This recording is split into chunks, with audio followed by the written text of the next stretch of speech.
Sa video natin ngayon mga maestro ay pag-usapan naman natin itong list of SDO with released salary differential. Ngayong araw po yan, September 19, 2024. Ayan, so good news po mga maestro kasi medyo marami-rami pong mga SDO ang nareleasan po ng PBB or ng salary differential, no, for today, no, September 19, 2024. Ayan, so syempre ang source po ng ating information, walang iba kundi si Ma'am Sheila Lee Manuel, no, sa kanyang Facebook. Ayan, so unahin po natin tong SDO Romblon. Ayan, so pang number 54 po sa ating unofficial list. So congratulations po sa mga kamestro natin dyan sa SDO Romblon. Next po ay ang SDO Bataan. Ayan, kung di po tayo nakakamali, yung SDO Romblon is from Region 4B Mimaropa, and we have SDO Bataan, no, from Region 3. Ano po mga kamaestro?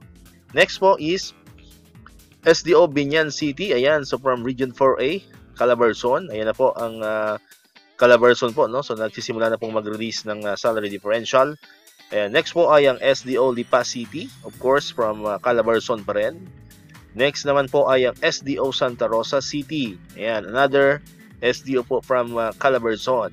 Next po ay ang SDO Batangas Province. By the way, itong Batangas Province onwards po ay nakita lamang po ito natin sa mga comment section. Hindi na po ito galing mismo sa post ni Ma'am Sheila. So kung may nanonood po sa atin dyan mga kamaestro, no, from this SDO onwards, paki-comment na lang po dyan kung legit po itong nakuha nating information. Ayan, so free naman po kayo mag-comment dyan. Ayan, so SDO Batangas Province. Next po, ayan, SDO Imus City. So Calabarzon pa rin. So paki-comment na lang po dyan kung may nanonood sa atin from SDO Imus City.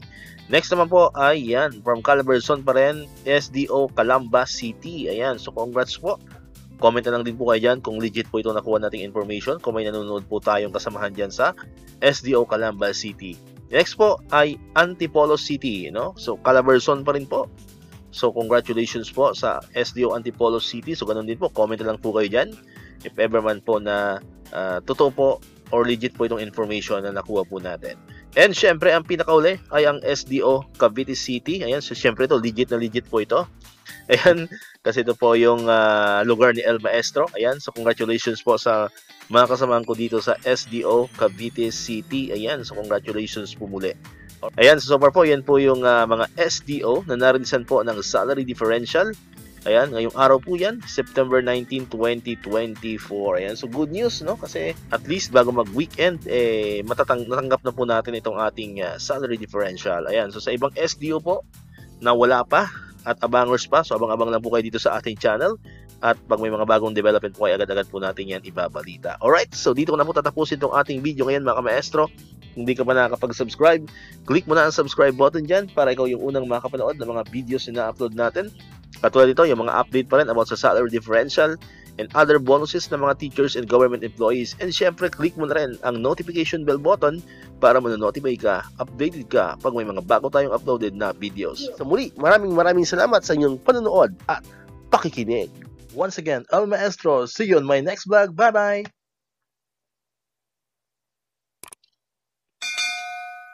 1, 2, 3, come on!